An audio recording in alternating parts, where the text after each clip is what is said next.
आज हम पढ़ेंगे राष्ट्रीय मानवाधिकार आयोग के बारे में। ठीक है, तो इसको समझने से पहले थोड़ा सा सुनो कि मानवाधिकार होते क्या है। What is human rights? तो ऐसे अधिकार कि मानव होने के नाते जो आपको प्राकृतिक रूप से प्राप्त है, यानी आपको किसी ने दिए नहीं है, आपने मनुष्य का जन्म लिया और मनुष्य का जन्म लेते ही आपको कुछ अधिकार दे दिए गए नेचुरल तरीके से, प्राकृतिक रूप से। जैसे आपको बोलने का अधिकार, ये कौन सिखाता है? ये किसी सरकार द्वारा अधिकार दिया गया है? नहीं दिया गया है। जैसे आपको सांस लेने का अधिकार, जैसे कपड़े पहनने का अधिकार, जैसे भूख लगे तो खाने का अधिकार। ये अधिकार ऐसे हैं कि आपने जैसे ही जन्म लिया, जन्म के साथ ही आपको प्राप्त हो गए। ठीक है, तो ऐसे अधिकारों को मानवाधिकार कहते हैं और ऐसे अधिकारों के बिना व्यक्ति के जीवन का विचार भी नहीं किया जा सकता इनके बिना। ठीक है, तो ऐसे अधिकारों की उद्घोषणा कब हुई? तो मानवाधिकार जो मानवाधिकार है, ह्यूमन राइट्स हैं, जो ह्यूमन राइट्स हैं,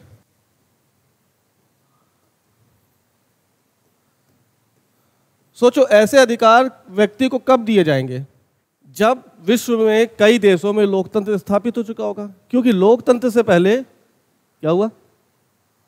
क्योंकि लोकतंत्र से पहले क्या व्यक्ति के कोई अधिकार थे? तो जब अधिकार नहीं तो व्यक्ति एक प्रजा के रूप में काम करता था, यानी व्यक्ति एक सब्जेक्ट के रूप में काम करता था। मतलब राजा द्वारा दिए गए आदेशों को अक्षरशः पालन करने का जो कर्तव्य है वो कौन निभा रहा है? वो उस राजा की प्रजा। तो जब कर्तव्यों से दबा होगा व्यक्ति, तो क्या वो अपने अधिकारों का निर्वहन कर पाएगा? नहीं कर पाएगा। तो ह्यूमन राइट्स एक नई और आधुनिक संकल्पना है ना। जब विश्व में लोकतंत्र की स्थापना शुरू हो गई, तब लोगों के विचारों में क्या आया कि कुछ अधिकार हैं जिन्हें हम क्या कहेंगे? Human rights. ठीक है, तो इसकी सबसे पहली बार घोषणा कब हुई? देखो, सेकेंड वर्ल्ड वॉर जब हुआ तो इस द्वितीय विश्व युद्ध में बहुत ज़्यादा माल और जान की हानि हुई। यानी प्रत्येक देश इस सेकेंड वर्ल्ड वॉर से क्या था? प्रभावित था। कई व्यक्तियों की मौत हो गई। इस मौत के बाद पूरे आधुनिक विश्व में एक संकल्पना उभर के आई कि कुछ व्यक्तियों के कुछ मानव अधिकार हैं, और मानव अधिकार को पहली बार व्याख्यात किया गया 10 दिसंबर 1948 में, जब यूएनओ की एक सभा है जिसे हम किस नाम से जानते हैं? महासभा। यूएनओ की महासभा में जब कहा गया कि universal declaration of human rights, जब यह महसूस किया गया कि सेकेंड वर्ल्ड वॉर के बाद बहुत ज़्यादा लोगों की जान गई, तो उनकी जान को बचाने के लिए कुछ मानव अधिकारों की बात की जाने लगी। इसकी पहले बार उल्लेख कहाँ किया गया? 10 दिसंबर 1948 में यूएनओ की एक महासभा में universal declaration of the human rights एक घोषणा पत्र जारी किया गया। ठीक है, इस घोषणा पत्र को बनाने का श्रेय जाता है रेने कैसिन को। ठीक, अगर पूछा जाए कि ये जो यूएनओ का घोषणा पत्र है ये किसने जारी किया या इसकी ड्राफ्टिंग किसने की, तो आपको इसका आंसर पता होना चाहिए। ठीक है, और इसके बाद धीरे धीरे विश्व के सभी देशों में मानव अधिकार की संकल्पना जोर पकड़ने लगी और सभी देशों ने मानव अधिकार की बात करना शुरू कर दिया। इस क्रम में भारत में मानवाधिकार आयोग की स्थापना की गई। ठीक है, अब आ जाओ भारत का राष्ट्रीय मानवाधिकार आयोग। यानी अभी तक हमने देखा था कि विश्व के स्तर पर मानवाधिकार की बातें शुरू हो चुकी हैं, और भारत को मानवाधिकार लागू करने के लिए कब टाइम मिला? 12 अक्टूबर 1993। याद रखोगे? तो पहली बार भारत में मानवाधिकार आयोग कब स्थापित हुआ? 12 अक्टूबर 1993। जब ये पहली बार स्थापित हुआ तो क्या इसका उल्लेख संविधान में है? नहीं है। तो ये कैसा आयोग है? ये आयोग कैसा है? ये है स्टैच्यूटरी बॉडी है। कैसी बॉडी है? सांविधिक निकाय है। यस और नो?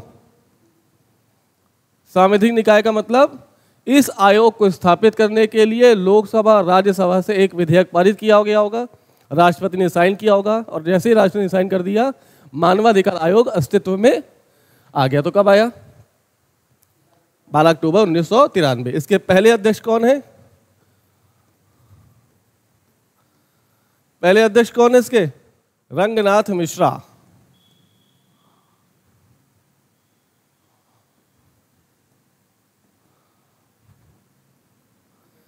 ये इसके पहले अध्यक्ष थे, यानी 1993 में पहले अध्यक्ष मानवाधिकार आयोग के कौन है? रंगनाथ मिश्रा। वर्तमान में कौन अध्यक्ष है? इनके नाम क्या है? सुब्रमण्यम, वी रामा सुब्रमण्यम। ठीक है, रहने दो।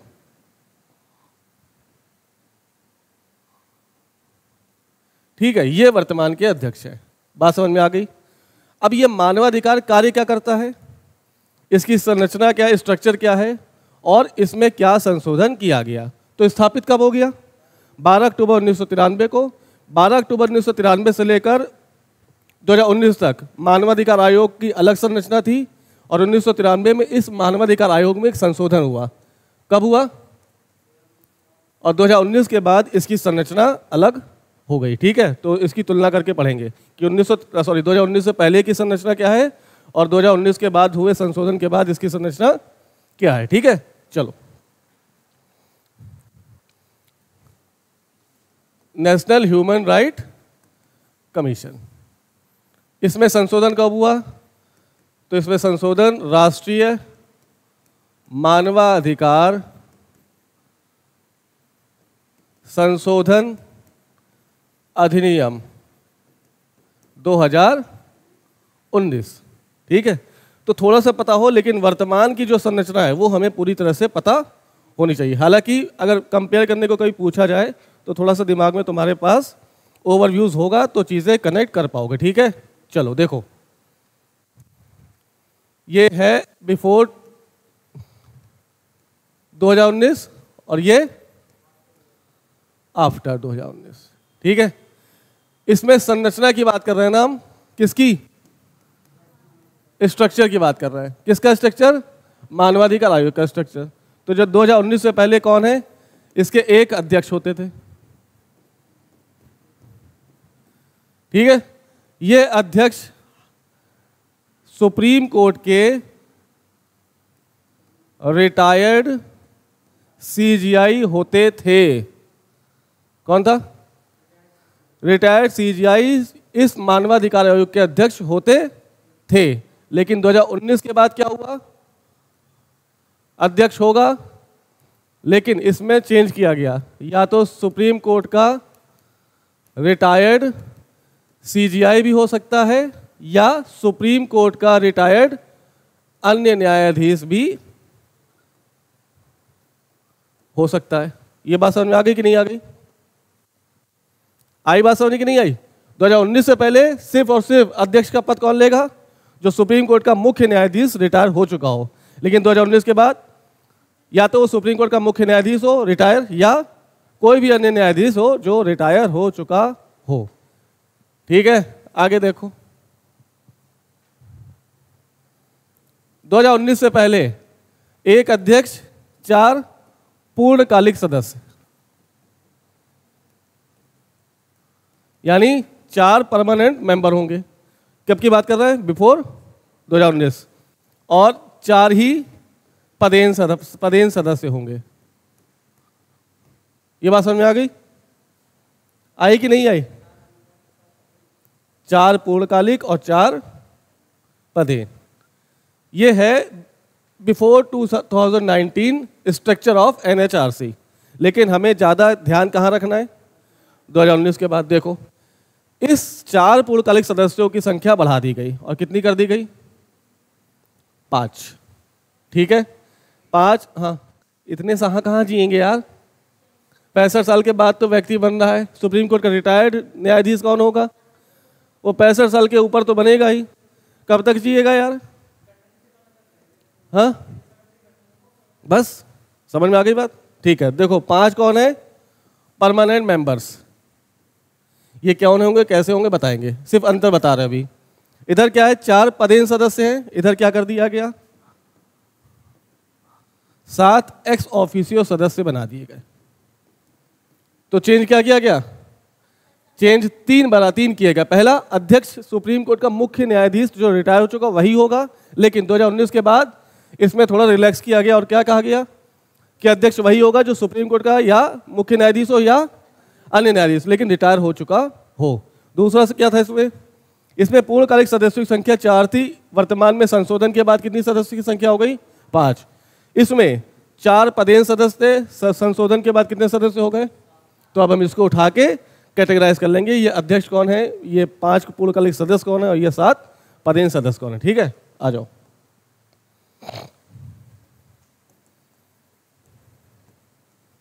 ये कौन है, अध्यक्ष। अध्यक्ष की योग्यता क्या होगी, सुप्रीम कोर्ट का रिटायर्ड सीजीआई हो या कोई भी जज हो। अगर ऐसा व्यक्ति है तो वह व्यक्ति राष्ट्रीय मानवाधिकार आयोग का अध्यक्ष चुन लिया जाएगा। ठीक है, 5 सदस्य। दूसरा क्या है, 5 परमानेंट मेंबर्स। ये कौन होंगे,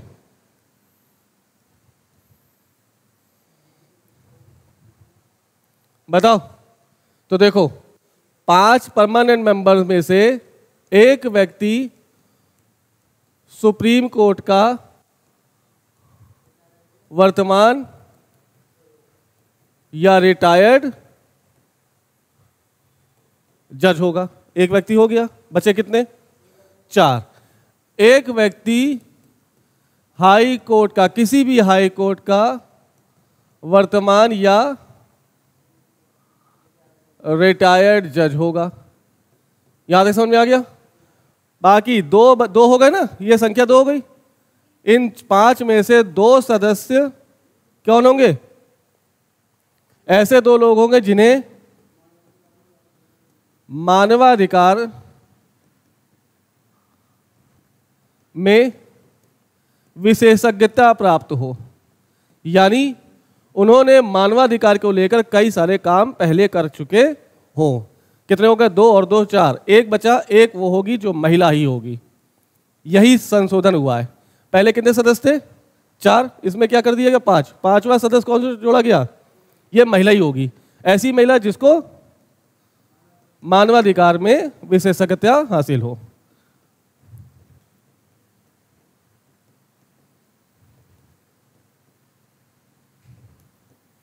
यहां तक समझ आ गया। इन 5 सदस्यों में पहला अध्यक्ष होगा। अध्यक्ष कौन होगा, सीजीआई का रिटायर्ड जज, रिटायर्ड मुख्य न्यायाधीश या रिटायर्ड जज। 5 पूर्णकालिक सदस्यों में से एक सदस्य कौन होगा, सुप्रीम कोर्ट का वर्तमान का जज या रिटायर्ड जज। एक किसी भी हाई कोर्ट का वर्तमान जज या रिटायर्ड जज। 2 ऐसे व्यक्ति होंगे जिन्हें मानवाधिकार के लिए एक लंबा विशेष मतलब उनको स्पेशलाइजेशन प्राप्त हो। और एक कौन होगी, महिला ही होगी, इसके अलावा कोई नहीं होगा। ठीक है, और ऐसी महिला जिसको मानवाधिकार को लेकर एक विशेषज्ञता प्राप्त हो। ये 5 पूर्णकालिक सदस्य होगा। ठीक है, अब क्या बचा, बचे कौन, 7 पदेन सदस्य बचे। पदेन सदस्यों में से ये 7 पदेन सदस्य में से एक होगा, सुनो, एससी आयोग का अध्यक्ष, यानी अनुसूचित जाति आयोग का जो अध्यक्ष होगा वही उसका सदस्य हो जाएगा, पदेन सभा पर, पदेन सदस्य। दूसरा होगा एसटी आयोग का अध्यक्ष, मतलब अनुसूचित जनजाति आयोग का जो अध्यक्ष होगा वो स्वतः राष्ट्रीय मानवाधिकार आयोग का पदेन सदस्य भी हो जाएगा। तीसरा होगा अदर बैकवर्ड कमीशन आयोग का अध्यक्ष, यानी जो व्यक्ति अन्य पिछड़ा वर्ग आयोग का अध्यक्ष होगा वो स्वतः राष्ट्रीय मानवाधिकार आयोग का सदस्य हो जाएगा। चौथा, महिला आयोग का अध्यक्ष, यानी जो व्यक्ति महिला आयोग का अध्यक्ष होगा वह स्वतः राष्ट्रीय मानवाधिकार आयोग का पदेन सदस्य हो जाएगा। पांचवा देखो,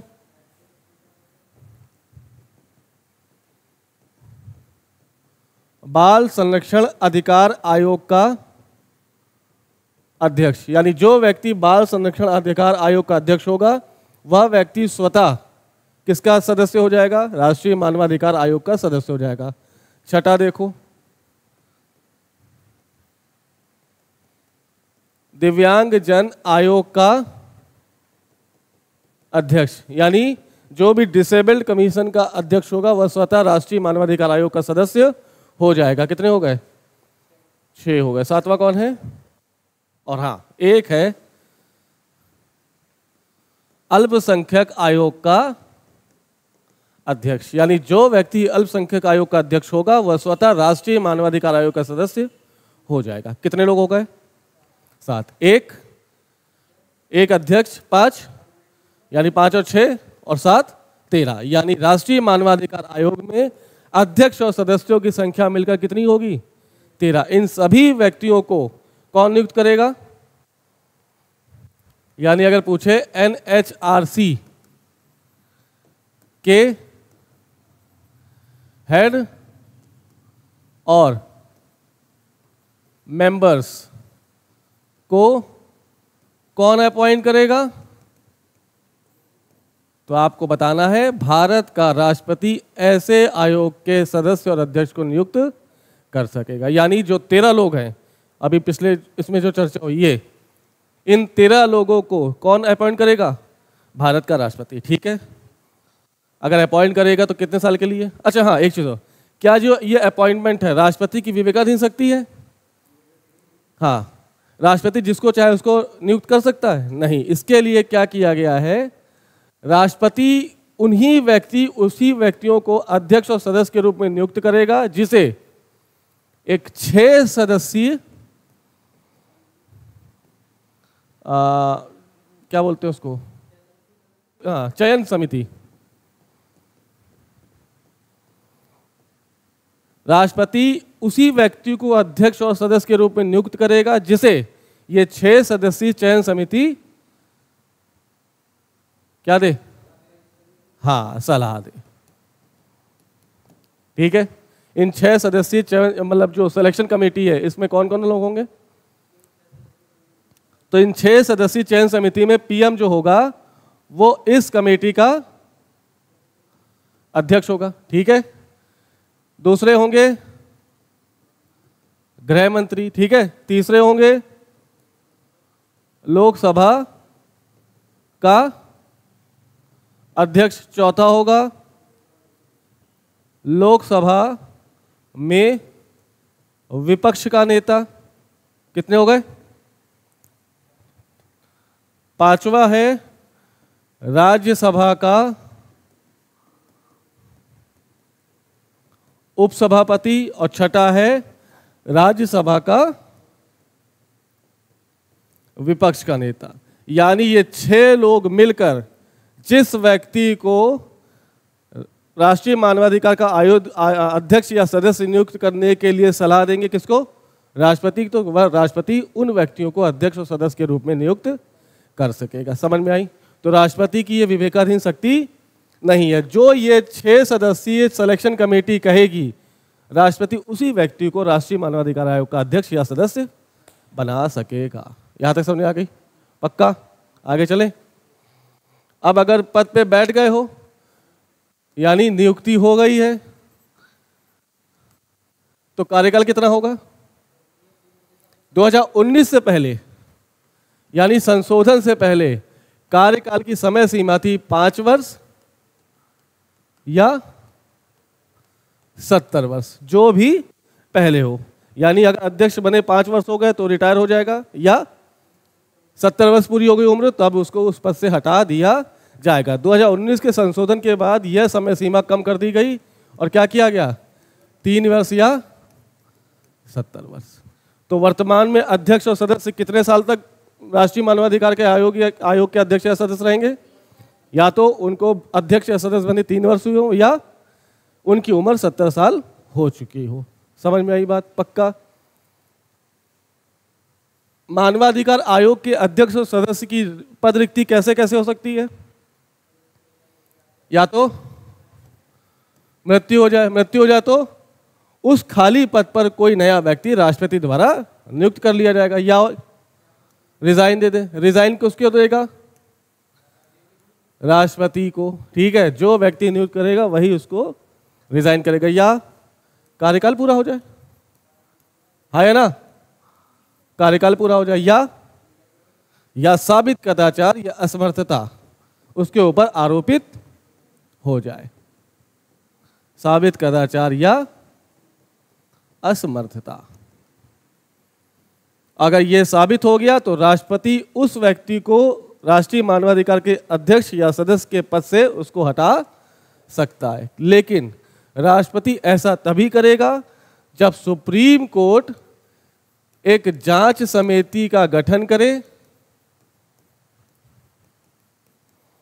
और जांच समिति इस साबित कदाचार को प्रूव कर दे कि हाँ, इस व्यक्ति ने वास्तव में कोई घपला किया है, तब राष्ट्रपति उस व्यक्ति को उसके पद से रिमूव कर सकेगा। अदरवाइज यहां पर साबित कदाचार या असमर्थता, याद आ रहा कुछ?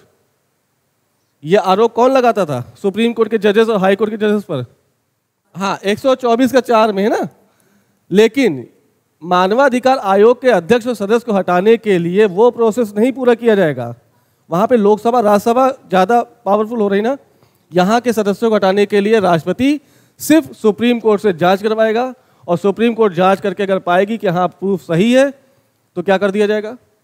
तुरंत सुप्रीम कोर्ट राष्ट्रपति को कहेगा हाँ हटा दो इनको, और ये हटा दिए जाएंगे। तो यानी इनको हटाने की जो प्रक्रिया है वो सीधी और सरल है। यह संसद का कोई भी योगदान नहीं है। ठीक है, संसद का योगदान क्यों नहीं है? क्योंकि ये संवैधानिक आयोग नहीं है, ये स्टैट्यूटरी बॉडी है जिसे लोकसभा राज्यसभा के एक अधिनियम से बनाया गया है। समझ में आ गई बात? तो ये साबित कदाचार वो हाई कोर्ट और सुप्रीम कोर्ट के जजेस के वाला नहीं है, ये अलग साबित कदाचार है जिसके पूरा दारोमदार राष्ट्रपति और सुप्रीम कोर्ट के ऊपर है। यहाँ संसद का कोई भी योगदान नहीं है, याद रखना। ठीक है, पक्का? हट गए? चलो अब इनके कार्य की बात कर लें। तो मानवाधिकार आयोग का गठन क्यों किया गया? संरक्षण के लिए। मानवाधिकार के कार्य व शक्तियां। तो देखो, जहां भी मानवाधिकार का उल्लंघन हो रहा है, यह आयोग अपनी रिपोर्ट जांच करेगा, मानवाधिकार के उल्लंघन की जांच करेगा, जांच के बाद अपनी रिपोर्ट प्रस्तुत कर देगा। ठीक है, दूसरा राष्ट्रपति को। दूसरा, जो भी प्रिजनर्स हैं जेल में बंद कैदियों के लिए जांच करने के लिए वो कभी भी जेल जा सकेगा। इसके अध्यक्ष और सदस्य, यानी तिहाड़ जेल का मुआयना करना हो तो इनको किसी की मतलब अप्रूवल की आवश्यकता नहीं है। ठीक है, मानवाधिकार से संबंधित किसी भी शिकायतों का निवारण करने का अधिकार किसके पास? मानवाधिकार आयोग के पास। ठीक है, और समय समय पर राष्ट्रपति जो कहे वो इनको काम करना। मतलब मोटा मोटा क्या करना है कि मानवाधिकार का उल्लंघन हो रहा है तो कौन सबसे पहले आ जाएगा? मानवाधिकार आयोग। मूवी देखते हो, एनकाउंटर हो गया, फेक एनकाउंटर, कौन पहुंच गए? पुलिस चौकी के सामने धरना दे रहे हैं, कौन? मानवाधिकार आयोग के लोग। नहीं देखते हो मूवी तो देखना कभी। ठीक है, ऐसे चीजों को जहां भी मानवाधिकार का उल्लंघन हो रहा है उसकी जांच और उसके शिकायतों का निपटारा करने के लिए कौन आ जाएगा? मानवाधिकार आयोग। ठीक है, कार्य है लेकिन इसकी कुछ सीमाएं भी हैं। जो कमियां हैं, कमियां क्या हैं? ये सिर्फ सलाहकारी प्रवृत्ति का है। अगर जांच की और जांच करके पाया कि हाँ इस व्यक्ति ने इस व्यक्ति के मानवाधिकार का उल्लंघन किया तो वो तुम्हें सजा नहीं दे पाएगा। वो सजा देने के लिए केंद्र से सिफारिश करेगा कि ऐसे व्यक्ति को सजा दो। पहली सीमा, यानी इसके पास कोई प्रॉपर मैकेनिज्म नहीं है ना। ये सिर्फ सलाह देगा किसको? केंद्र को, यानी राष्ट्रपति को, कि ऐसे व्यक्ति ने मानवाधिकार का उल्लंघन किया है, कृपया आप संज्ञान में लेते हुए उसको सजा दे दें।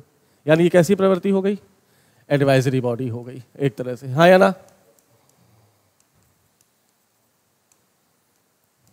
दूसरा, अगर किसी व्यक्ति के मानवाधिकार का उल्लंघन हो गया है और ऐसा उल्लंघन हुए 1 साल बीत गए हैं तो ऐसे शिकायतों की मानवाधिकार जांच नहीं कर पाएगा। जैसे आज तारीख कौन सी है?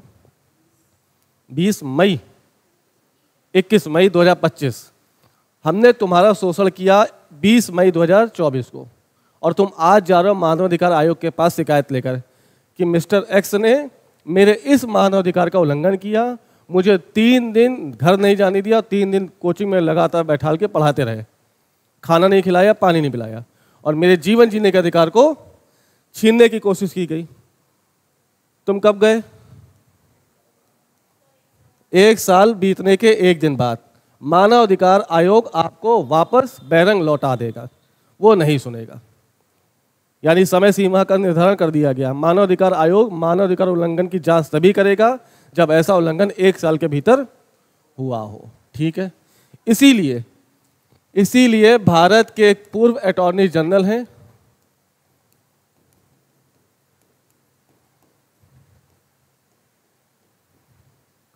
जिनका नाम है सोराब जी। इन्होंने राष्ट्रीय मानवाधिकार को क्या कहा? टीजिंग इल्यूजन कहा है। टीजिंग इल्यूजन ऑफ इंडिया क्या कहा है? यह पूछा जा सकता है कि किस आयोग के संदर्भ में टीजिंग इल्यूजन का प्रयोग किया गया। मतलब यह सिर्फ एक चिढ़ाने वाला भ्रम है। तुम्हें बता दिया कि तुम्हारे मानवाधिकार का उल्लंघन हुआ, तुम अपने मानवाधिकार की जांच कराने जाओगे, 1 साल बीत चुका, वापस भेज दिया जाएगा। यानी तुम्हें खुजली करके वापस कर दिया। तुम्हें बता भी दिया कि मानवाधिकार आयोग बैठा है तुम्हारे उल्लंघन की जांच करने के लिए, लेकिन 1 साल बीत गया है। अब आपके जो भी अधिकार का उल्लंघन हुआ कोई भी मतलब नहीं रहेगा। तो याद रखना, टीजिंग इल्यूजन ऑफ इंडिया कौन सी संस्था है? मानवाधिकार। इसको हिंदी में क्या बोलेंगे यार? चिढ़ाने का भ्रम। किसको चिढ़ा रहे हो? किसको चिढ़ा रहे हो? जिसका उल्लंघन हुआ है। और भ्रम क्या है?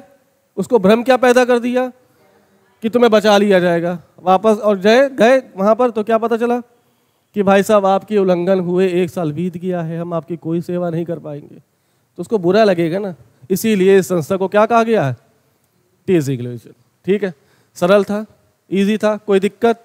फिर से सुनो एक बार पूरी क्लास का रिवीजन 2 मिनट में।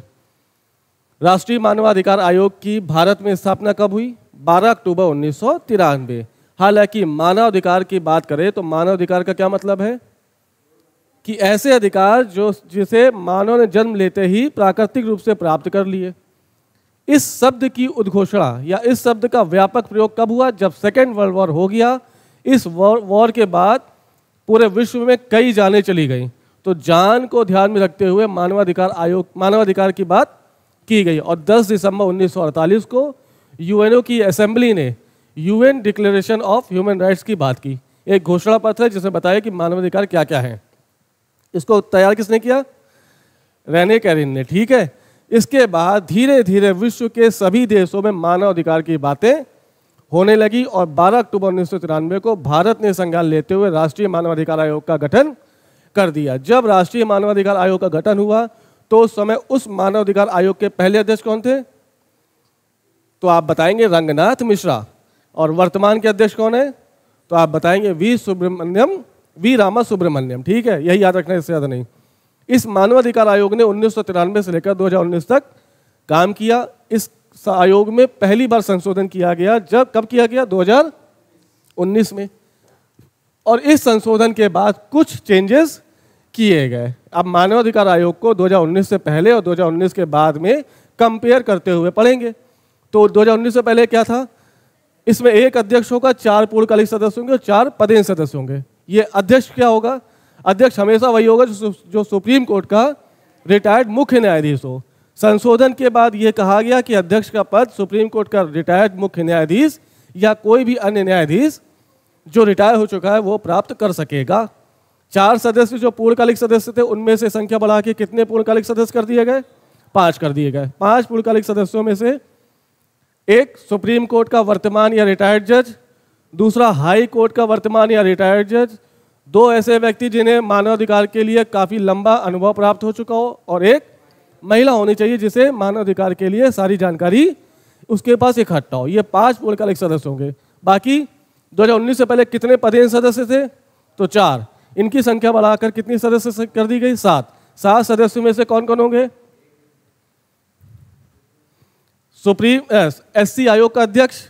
अगर एससी आयोग का अध्यक्ष है तो वह स्वतः राष्ट्रीय मानवाधिकार का पदेन सदस्य हो जाएगा। दूसरा, एसटी आयोग का अध्यक्ष, एसटी आयोग का अध्यक्ष पदेन सदस्य हो जाएगा। तीसरा, ओबीसी आयोग का अध्यक्ष। चौथा, दिव्यांग जनों का आयोग का अध्यक्ष। पांचवा, बाल संरक्षण अधिकार आयोग का अध्यक्ष। छठा, महिला आयोग का अध्यक्ष। सातवां, राष्ट्रीय अल्पसंख्यक आयोग का अध्यक्ष। ये 7, 6, 7, 5, 12 और 13, इन 13 सदस्य और अध्यक्ष की नियुक्ति कौन करेगा?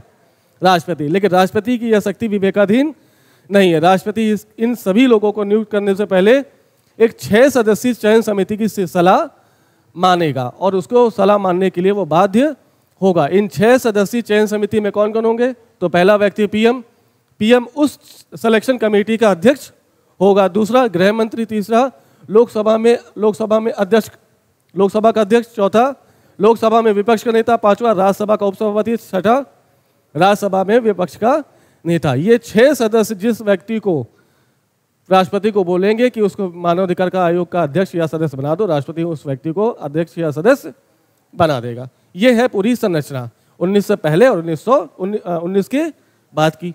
अब इसके कार्यों की बात करें तो कार्य क्या है? जहां जहां मानवाधिकार का उल्लंघन हो रहा है, राष्ट्रीय मानवाधिकार आएगा और आपके उल्लंघन हुए अधिकारों को वापस दिलाने का प्रयास करेगा। लेकिन इसकी कुछ सीमाएं भी हैं, जैसे इसके पास कोई प्रॉपर मैकेनिज्म नहीं है। ये सिर्फ उल्लंघन की जांच करने के बाद केंद्र को सलाह देगा कि इस व्यक्ति को कोई सजा दी जाए, कि सजा मिले या ना मिले ये किसके पास सकती है?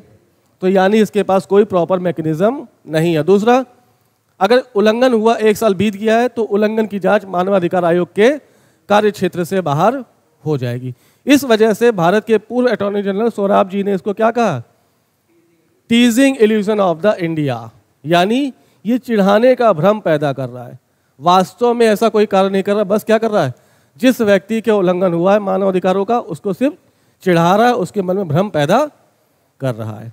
हालांकि इसमें कुछ संशोधन के बाद हो सकता है भविष्य में इसको कुछ शक्तियां प्रदान कर दी जाए। हो सकता है इसको आपराधिक न्यायालय की शक्ति दे दी जाए, ये जांच करे, सुनवाई करे, निर्णय भी दे दे। अभी निर्णय नहीं देने की स्थिति में ये है, ठीक है? अभी निर्णय नहीं दे सकता, अभी सिर्फ केंद्र को सलाह दे सकता है कि जाके इस व्यक्ति को सजा दो, ठीक है? छोटा सा कल देखते हैं क्या पढ़ाएंगे, ठीक है? चलो बाय।